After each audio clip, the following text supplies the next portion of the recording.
এই গরমে বানিয়ে ফেলো কাতলা মাছ আলু ঝিঙে দিলাম, পাতলা ঝোল করে খেয়ে দেখো। আর সাথে এক টুকরো লেবুর কথা আমি বলবোই। আমার খুব ভালো লাগে, তোমাদেরও ভালো লাগে, গরমে সবাই খায়, তো খেয়ে দেখো একবার, ভালো লাগবে। নমস্কার বন্ধুরা, আমার চ্যানেলে তোমাদের সবাইকে স্বাগত জানাই। আজকে করবো কি বলতো, গরম না মারাত্মক পড়েছে, এই গরমে না একটু হালকা পাতলা ঝোল খেতে কিন্তু খুব ভালো লাগে। আর সবে সবে না ঝিঙে উঠছে, এই যে ঝিঙে নিয়েছি, আর এখানে আছে আমার কাছে কাতলা মাছ। কাতলা মাছ দিয়ে আলু দিয়ে ঝিঙে দিয়ে একটা দারুণ একটা পাতলা ঝোল, কিন্তু টেস্টি। হ্যাঁ, এই গরমে না বেশি রিচ খেতে ইচ্ছা করে না, তো এরকম একটা রেসিপি শেয়ার করি, চলো তাহলে শুরু করা যাক। প্রথমে কড়াই বসিয়ে দিচ্ছি, মাছগুলোকে ভেজে নেবো বলে এখানে দিয়ে দিচ্ছি সর্ষের তেল, আর মাছগুলোকে একটু লবণ হলুদ মাখিয়ে নিচ্ছি।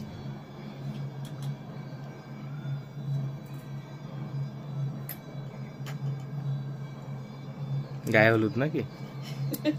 আমি যখনই হলুদ নুন মাখাই তখন ওর মনে হয় কি গায়ে হলুদ মাখাচ্ছে। ভালো করে মাছের এপিট ওপিট করে মাখিয়ে নিলাম। এবার তেলটা গরম হলে মাছটাকে ভেজে নেবো। দেখো পুরো তেলটা গরম হয়ে গেছে, এবার আমি এক এক করে মাছগুলোকে ছেড়ে দেবো।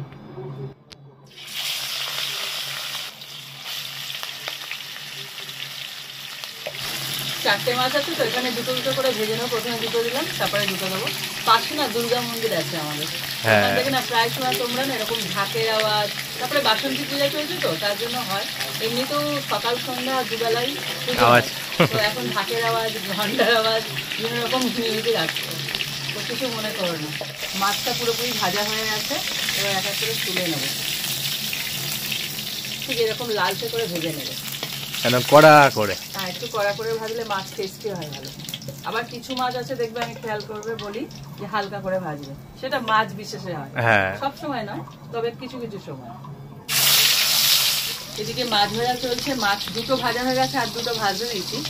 এদিকে ভাজতে ভাজতে এদিকে আমি একটা মশলা করে নিই। এখানে নিয়েছি এক টুকরো আদা, কয়েকটা কাঁচা লঙ্কা, একটু ধনে, গোটা ধনে, আর একটু গোটা জিরে। আর এই পেঁয়াজটা আমি পরে বাটবো, এগুলোকে আমি প্রথমে বেটে নিই।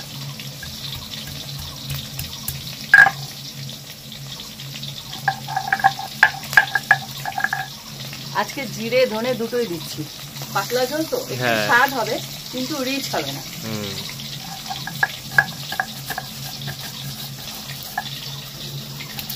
জিরে আর আদাটা আর ধনে কাঁচা লঙ্কা যে পেস্টটা বানাচ্ছিলাম, মানে বাটাটা, ওটা হয়ে গেছে। এবার আমি পেঁয়াজটাকে বেটে নেবো, পুরো বাটলে না চন্দনের মতন হয়ে যায়। এই যে বাটা লঙ্কা যে কি স্বাদ, একটু কষ্ট হয় কিন্তু স্বাদ দারুণ খেতে লাগে। কষ্ট আর কিছু না, তো হাতের জোর লাগে। এবার একটা গোটা পেঁয়াজ নিয়েছি কুচো করে, এটাকে বেটে নেবো। পাতলা মাছের ঝোল করতে গেলে এইটুকু মশলা দিতে হয়, না হলে না স্বাদ হয় না। এমনি তো পাতলা করবো, ঝোল করবো।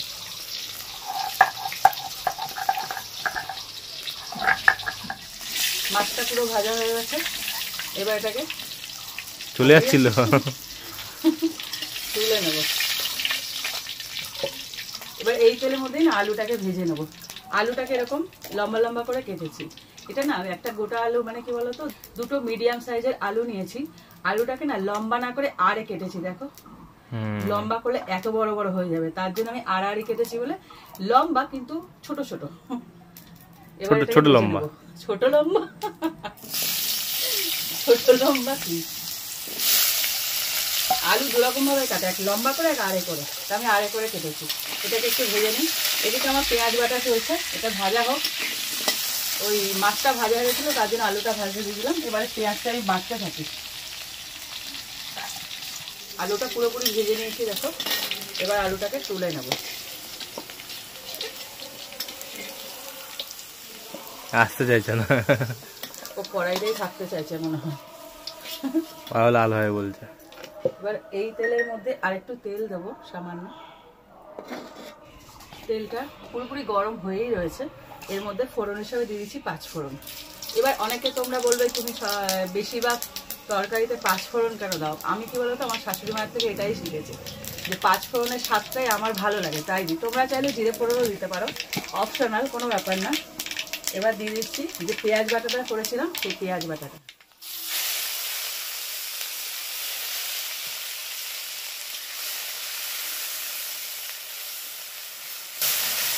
তবে আমি বলবো, আমি যে পাঁচফোড়ন কিছু কিছু যেমন মাছের ঝোল, তারপরে তোমার ডাল, হ্যাঁ, এই যে পাঁচফোড়ন ফোড়ন দিই না, খেয়ে দেখো, স্বাদের তফাৎটা বুঝতে পারো। যদি ভালো লাগে তাহলে অ্যাকসেপ্ট করো, কোনো ব্যাপার না। যে এই টেস্টটা যদি ভালো লাগে তাহলে ট্রাই করবে, আর যদি না লাগে জিরে দিয়ে করতে পারো। আমার কি বলতো, আমি জোর করি না কাউকে, ভালো লাগলে, আমার ভালো লাগে তাই আমি শেয়ার করি। এবার তোমার যদি ভালো লাগে তাহলে অবশ্যই করো। এবার পেঁয়াজটাকে একটু হালকা ভেজে নিয়ে এর মধ্যে দিয়ে দেবো টমেটো। একটা বড় সাইজের টমেটো কুচি করে নিয়েছি, এটাকে ভেজে নেবো।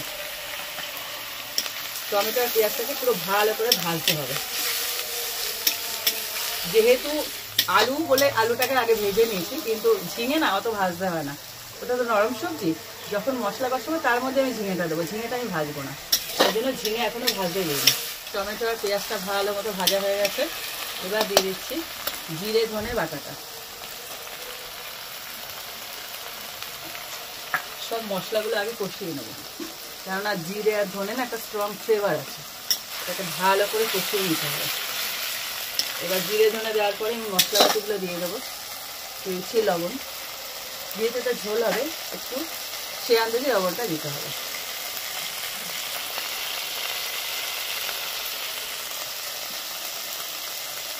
দিয়েছি হলুদ গুঁড়ো, আর দিচ্ছি লঙ্কার গুঁড়ো। এটা খুব বেশি ঝাল করবো না, কাঁচা লঙ্কাও দিয়েছি। তোমরা খেয়াল করবে আমি প্রত্যেকটা রেসিপি, ম্যাক্সিমাম রেসিপিতে কাঁচা লঙ্কা ইউজ করি। লঙ্কার ঝালটা যদি পুরোপুরি এই গরমে খাওয়া হয় না, তাহলে অবস্থা খারাপ হয়ে যাবে। তো কাঁচা লঙ্কাটা থাকলে একটু লঙ্কার গুঁড়োটা কম লাগে। আর তোমরা যদি কেউ কাঁচা লঙ্কা না খাও, শুধু লঙ্কার গুঁড়ো খাও, তাহলে শুধু লঙ্কার গুঁড়ো দিয়েও করতে পারো। তবে আমি দুটো মিশিয়ে সবসময় করি, ঝালটা যাতে কম লাগে। একটু জল দিয়ে কষাবো।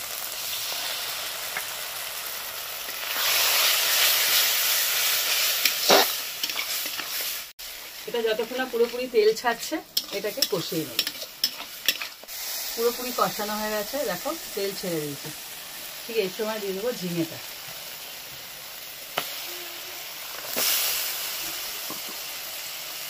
ঝিঙেটা দিয়ে এই মশলার সাথে কষাবো। আর যে ভাজা আলুটা তুলে রেখেছিলাম, এই ঝিঙেটার সাথে সাথে আলুটাও দিয়ে দেবো। ঝিঙে একটা নরম সবজি, তো ওটা ভাজতে লাগে না, মশলার সাথে কষালেই হয়ে যায়।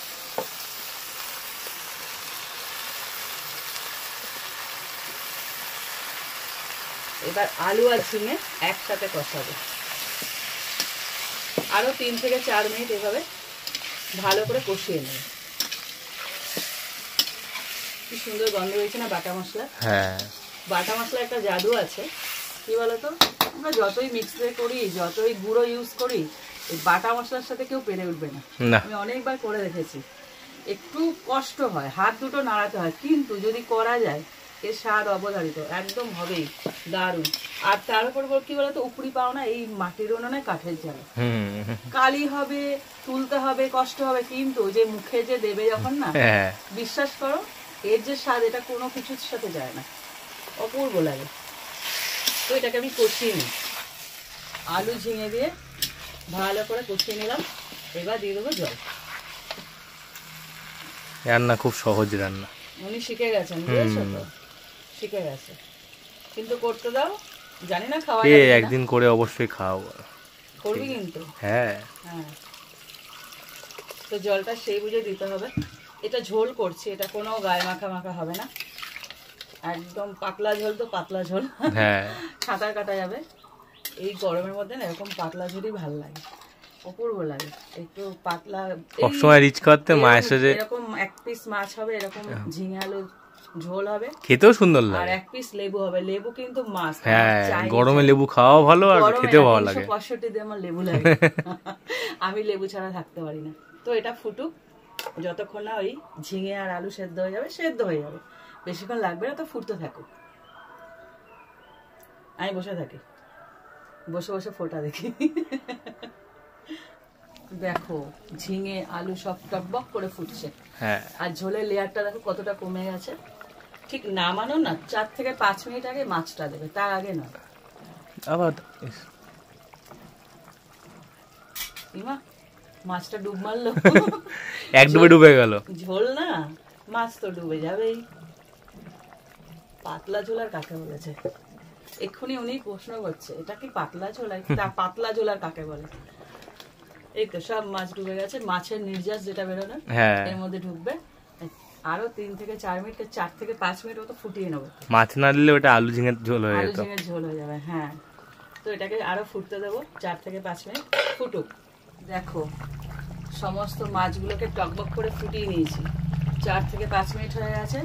এর থেকে বেশি ঝোলটা শুকালে আর পাতলা ঝোল থাকবে না, ওটা ঘন ঝোল হয়ে যাবে। হ্যাঁ তো এটা রেসিপিটা শেষ করছি, ভাবছি নামিয়ে ফেলবো কিনা। নামিয়ে ফেলবো, সময় হয়ে এসছে নামিয়ে ঘন ফেলা। হয়ে গেছে, নামিয়ে ফেলি নাহলে শুকিয়ে যাবে একদম। তো রেসিপিটা এখানেই শেষ করছি, তোমরা এইভাবে ট্রাই করো আলু ঝিঙে দিয়ে।